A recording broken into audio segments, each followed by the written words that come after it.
जो एक बेलपत्र लेकर आए हैं वो अपने पति को खिला देते हैं। कहते हैं पुत्र एकादशी के दिन ये कर लेने पर संतानों की प्राप्ति हो जाती है, पुत्र की प्राप्ति हो जाती है। महापुराण की कथा कहती है आप अगर विश्वास रखे हो, सफेद आंकड़े की जड़, जिस नारी का संतान नहीं हो, गर्भ नहीं ठहरा हो, सफेद आंकड़े की जड़, जिस देव अधिदेव महादेव की कथा जिस तुम्बरुका जी ने श्रवण कराई है, शंकर भगवान जिनके सामने बैठकर शिव पुराण की कथा सुन रहे हैं, उन तुम्बरुका जी का नाम लेकर शिवलिंग पे से 21 बार घुमाकर मंदिर में ही कमर पर 7वें दिन रजस्वला धर्म के जो बांध लेता है और एक पीपल का पत्ता अवधूतेश्वर महादेव का नाम लेकर शंकर पर चढ़ाकर उसको गाय के दूध में उकाल कर रात्रि को दोनों पति पत्नी अगर पीकर सोते हैं, 3 महीने में भगवान भोलेनाथ उसकी गोद भर देते हैं। ये शिव कथा। शंकर देता जरूर है। अच्छा, संतान नहीं हो, किसी नारी की गोद अगर, स्त्री की गोद अगर खाली रह जाए तो भी दुख होता है उसको कि मेरे घर में औलाद नहीं, संतान नहीं। हम कई बार कहे, आज फिर कहते हैं, ये टेस्ट भी बाद में कराना, सारी जांचें बाद में कराना। एक बार शंकर का भजन कर कर देखना। पिछले वर्ष कथा में तुमरुका जी की जो कथा कही थी, यूट्यूब पर डली हुई, अगर आप लोगों ने नहीं सुनी हो तो उसको निकालना यूट्यूब पर। श्री तुमरुका शिव महापुराण की कथा हमने कही थी, तुमरुका जी का व्याख्यान, उसमें वर्णन किया था।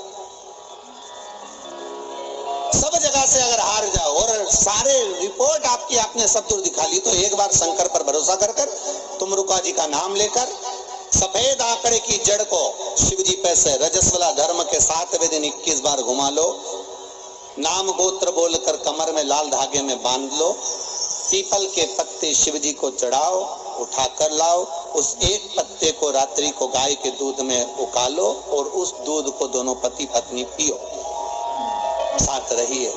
समय आएगा, बाबा चाहेगा तो 3 या 4 महीने में गर्भ ठहर ही जाएगा। सारे डॉक्टर को दिखा लिया अपनी जगह, टेस्ट भी करवा लिया अपनी जगह, पर एक बार प्रयोग, और वो विश्वास रखकर करना पड़ेगा। शंकर पर जो भी कार्य कर रहे हो आप, जो उपाय कर रहे हो आप, शिव का स्मरण कर, भगवान पर अगर विश्वास रखोगे, भरोसो दृढ़ इन चरणन करो, श्री वल्लभ नक्षत्र छटा बिन सब जगह माही अंधेरो। अगर भरोसा है तो शंकर है, और भरोसा नहीं तो शिव कहां से। विश्वास लेकर अगर आए हो तो काम तो होगा। ये लोग काशी से आए हुए हैं, विश्वास लेकर ही तो आए होंगे कि हम जाएंगे शंकर की कथा में तो बाबा कृपा जरूर करेगा। कई लोग यहाँ पर बैठे हुए हैं जो विश्वास लेकर आए हुए हैं, दूर दूर से आए हुए हैं, केवल विश्वास लेकर कि भगवान कृपा करेगा किसी न किसी रूप में, मुझे विश्वास है कि बाबा मेरी सुनेगा। और फिर कहता हूँ, कथा में अगर आपने मन लगा लिया, भले टीवी चैनल के माध्यम से श्रवण कर रहे हो, भले मोबाइल के माध्यम से श्रवण कर रहे हो, भले पंडाल में सुन रहे हो, बाबा से अगर दिल से आपने अगर कह दिया तो 3 महीना बहुत होता है सब कामना पूरी होने के लिए। मेरा बाबा आपको कुछ न कुछ दे ही देता है, बस आपकी रुचि के अनुसार सुख प्रदान कर ही देता। अब भगवान कृष्ण की 16,108 रानियां थी। कितनी रानियां? जम के बोलो जरा। 16,108।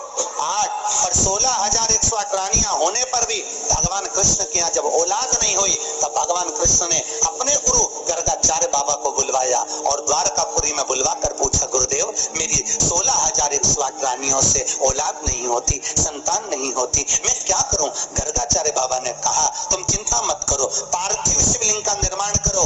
शंकर भगवान के शिवलिंग का निर्माण कर एक एक रानी के साथ में 11 दिन तक बैठकर शिव जी का अभिषेक करो। और पार्थिव शिवलिंग का निर्माण गर्गाचार्य बाबा के कहने पर भगवान कृष्ण ने करा। एक एक रानी के साथ में 11 दिन तक भगवान शिव का अभिषेक करा। तब भगवान शंकर प्रकट हो गए और शिव जी प्रकट होकर बोले, कन्हैया मांगो तुम्हें क्या चाहिए?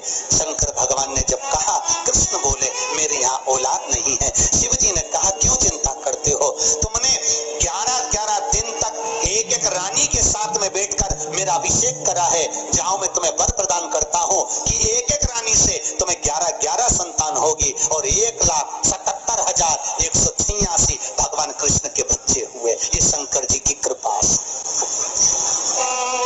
अब तुम्हें कितने चाहिए बोलो? भगवान कृष्ण की यहाँ अगर औलाद हुई तो किसकी कृपा से? अरे बोलो, बोले कौन होगा ऐसा? कितना करुणामय, कितना दयालु, कितना आनंद देने वाला। ब्रह्मलोक के देवता भगवान ब्रह्मा, वैकुंठ के देवता भगवान विष्णु, और पृथ्वी का देवता अगर कोई है, इस मृत्यु लोक का अगर कोई देव है तो वो देवों का देव महा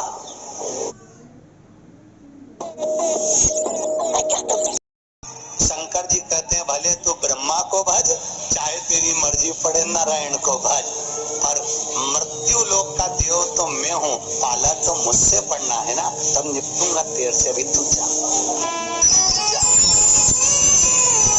फिर पाला कब पड़ता है? जब थोड़ी सी भी दिक्कत आ जाए, परेशानी आ जाए, एक्सीडेंट हो जाए, ब्लड प्रेशर ऊंचा नीचा हो जाए, शुगर बढ़ जाए, अटैक आ जाए, तब सीधे पंडित जी को फोन लगा के बोले महामृत्युंजय का पाठ करा दो। शंकर जी बोले अब आया मेरे पाले में, अब आया ना, और लगे सब पाठ करने के लिए। भगवान नारायण का अगर विवाह भी कराने वाला कोई है लक्ष्मी से तो वो मेरा शिव ही है। कौन ने कराया था विवाह? शंकर भगवान। क्या नाम है माता लक्ष्मी की, माता जी का? अरे यही तो कोई ऊपर बोल रहा था, गुरुजी हमारे गुलबर्गा में तो खूब कथा होती है, आपको मालूम है गुरुजी? खूब कथा हुए हमारे यहाँ, खूब कथा चले। तो हमने कहा अच्छी बात है, बताओ जल्दी से माता लक्ष्मी जी की माँ का नाम क्या है? बोलो तो। हर हर महादेव। माता लक्ष्मी की माँ का नाम था ख्याति देवी। क्या नाम था? ख्याति देवी। कितनी लक्ष्मी हुई? अष्टलक्ष्मी। उसमें से नारायण को कितनी लक्ष्मी भी आई? 2 लक्ष्मी। एक माता ख्याति की पुत्री श्री लक्ष्मी और दूसरी समुद्र देवता की बेटी लक्ष्मी महालक्ष्मी। ये 2 लक्ष्मियां भगवान नारायण को भी आई। कौन कौन सी लक्ष्मी भी आई? जम के बोलो। एक श्री लक्ष्मी, कौन है ये? माता ख्याति की बेटी। और दूसरे नंबर पर महालक्ष्मी, कौन है ये? समुद्र देवता की बेटी। अब जिस नारायण भगवान के साथ में मंदिर में लक्ष्मी जी की पूजन करते हो, वो लक्ष्मी इन दोनों में से कौन सी? बोलो जल्दी। महालक्ष्मी तो मात्र 7 दिन तक भगवान नारायण के साथ रुकी थी, और 7 दिन रुकने के बाद में जब श्री लक्ष्मी ने भगवान शिव से जाकर निवेदन करा, भोलेनाथ मेरे प्रभु नारायण का विवाह समुद्र देवता की बेटी महालक्ष्मी के साथ भी हुआ है, आप करुणा करिए। तब भगवान भोलेनाथ ने पार्वती जी का एक मंगल सुमंगल आनंदमय तीज का व्रत बताया। तीज का व्रत जब श्री लक्ष्मी ने करा, वो व्रत आज भी माताएं करती है, निमाणी की पूजन करती है, आज भी सत्तू बनाती है। और 3 तरह का सत्तू बनता है, आटा का, बेसन का और चावल का। तीनों का अलग अलग प्रमाण है, कल आपको कथा में बताएंगे कि आटे के सत्तू का क्या प्रमाण है। और आपको मालूम हो तो आप हमें बता देना, उसमें कोई दिक्कत वाली बात नहीं हो। तो कथा तो ऐसी चलेगी, आधी हम बातें आधी तुम बाज देना। आटे का सत्तू, चने की दाल का सत्तू और चावल का सत्तू, ये तीनों क्यों बनते हैं? और सत्तू भी बनाओ तो चक्की ऐसा बना लो, पर पिंडा बनाना क्यों जरूरी होता है? वो पिंडे का क्या महत्व है? और श्री लक्ष्मी और महालक्ष्मी की कथा में वर्णन है दोनों। वो कथा कल आएगी, उसको अपन कर लेंगे। पर आज जो कथा चल रही है कि श्री लक्ष्मी को माता पार्वती जी का विवाह सुंदर व्रत बताया, और उस व्रत को माता पार्वती ने करा।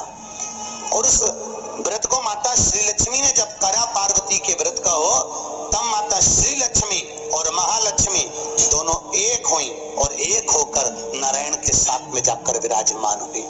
आज भी जो माता लक्ष्मी का एक हाथ नीचे है और कमल का पुष्प पकड़ी है, वो लक्ष्मी जी का महालक्ष्मी दर्शन है।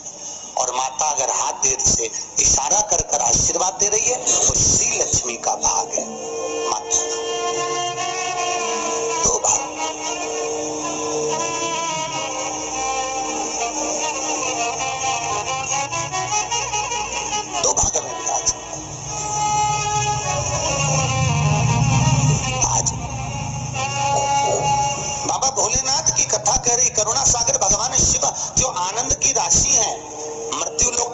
वह महादेव पृथ्वी पर रहने वाले जीवों को कष्ट ना हो, उनको सुख ही देने वाला। श्री शिवाय नमस्तुभ्यम। शिव भक्तों, गुरु जी ने बताए हैं कि पुत्रदा एकादशी पर कौन कौन से उपाय किए जाने चाहिए, और यह कथा आपको अच्छी लगे तो शेयर, लाइक और सब्सक्राइब जरूर करें। श्री शिवाय नमस्तुभ्यम।